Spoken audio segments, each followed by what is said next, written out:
প্রথম দুই ওভারে মাত্র ৮ রান দিয়ে প্রতিপক্ষের দুই ওপেনারকে বিদায় করলেন তাসকিন আহমেদ। আইএল টি-20 লিগে আরও একবার বোলিং নৈপুণ্য দেখালেন ঢাকা এক্সপ্রেস। এদিন তার দল শারজাহ ওয়ারিয়র্স মুখোমুখি হয় শক্তিশালী আবু ধাবি নাইট রাইডার্সের। সেখানে তাসকিনের বোলিং তোপে পড়ে অল্পতেই গুটিয়ে যায় প্রতিপক্ষের ব্যাটিং অর্ডার। তবে লো স্কোরিং ম্যাচেও লড়াই হয় হাড্ডাহাড্ডি। সেখান থেকে ম্যাচের ফলাফল এবং টাইগার পেসারের পারফরমেন্স নিয়ে বিস্তারিত জানব রিপোর্ট। নিজের প্রথম আইএল টি-20 লিগ আসর খেলতে গিয়ে প্রায় প্রতিদিনই বল হাতে উইকেট পাচ্ছেন তাসকিন আহমেদ। শারজাহ ওয়ারিয়র্সের মেন বোলার যেন বনে গেছেন ডানহাতি এই স্পিড স্টার, যার ব্যতিক্রম ঘটেনি আজও। 7 ম্যাচে 5 পরাজয় নিয়ে টুর্নামেন্ট থেকে এক প্রকার ছিটকে যাওয়ার পথে ফ্র্যাঞ্চাইজিটি। এমন গুরুত্বপূর্ণ ম্যাচে বল হাতে দারুণ করেন ঢাকা এক্সপ্রেস। এদিন আবুধাবি নাইট রাইডার্সের বিপক্ষে টস জিতে আগে বল করার সিদ্ধান্ত নেয় তার দল শারজাহ ওয়ারিয়র্স।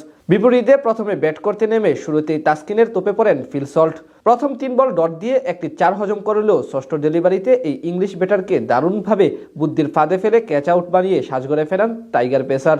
দ্বিতীয় ওভারে ওয়াসিম আকরামের বলে এলবিডব্লিউর ফাঁদে পড়ে আউট হন আগের ম্যাচের হাফ সেঞ্চুরিয়ান ব্রেন্ডন ম্যাককালাম।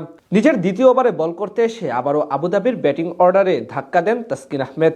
এবার তার বলে ডিসৌজার হাতে ক্যাচ দিয়ে বিদায় নেন বিপিএলে তার সতীর্থ হতে যাওয়া অ্যালেক্স হেলস। প্রথম 2 ওভারে মাত্র 8 রান দিয়ে জোড়া উইকেট শিকার করেন তাসকিন। পাওয়ার প্লেতে 4 উইকেট হারিয়ে কেবল 28 রান তোলে আবুধাবি নাইট রাইডার্স। দলের বিপর্যয়ে হাল ধরেন আলিশান সারাফু এবং শেরাফান রাদারফোর্ড। দুজন মিলে বেশ দেখে শুনে স্ট্রাইক রোটেট করে ব্যাট চালাতে থাকেন শারজাহ বোলারদের বিপক্ষে। 19 রান করা সারাফুকে বিদায় করে দলকে ব্রেক থ্রো এনে দেন সিকান্দার রাজা। এরপর উন্মুক্ত চাঁদকে সাথে নিয়ে নতুন করে জুটি করেন রাদারফোর্ড।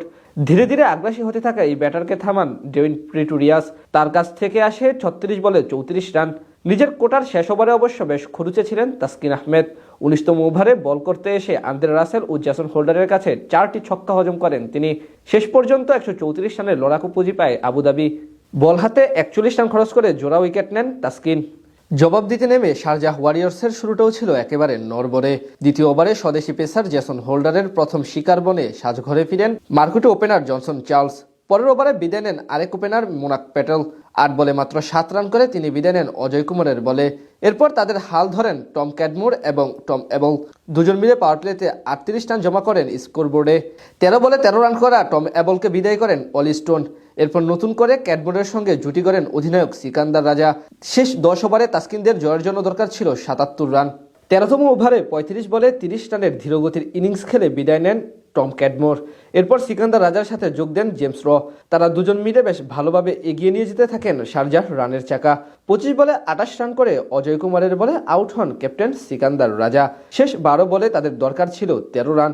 সেখানে 19তম ওভারে মাত্র 1 রান দিয়ে 1 উইকেট নিয়ে ম্যাচ জমিয়ে তোলেন জেসন হোল্ডার। এরপর শেষ ওভার বল করতে আসেন আন্দ্রে রাসেল। সেখানে তার ডিফেন্ড করতে তিনি ব্যর্থ হয়, যার সুবাদে ম্যাচ জিতে নেয় শারজাহ ওয়ারিয়র্স। টুর্নামেন্টে এটি তাদের তৃতীয় জয়।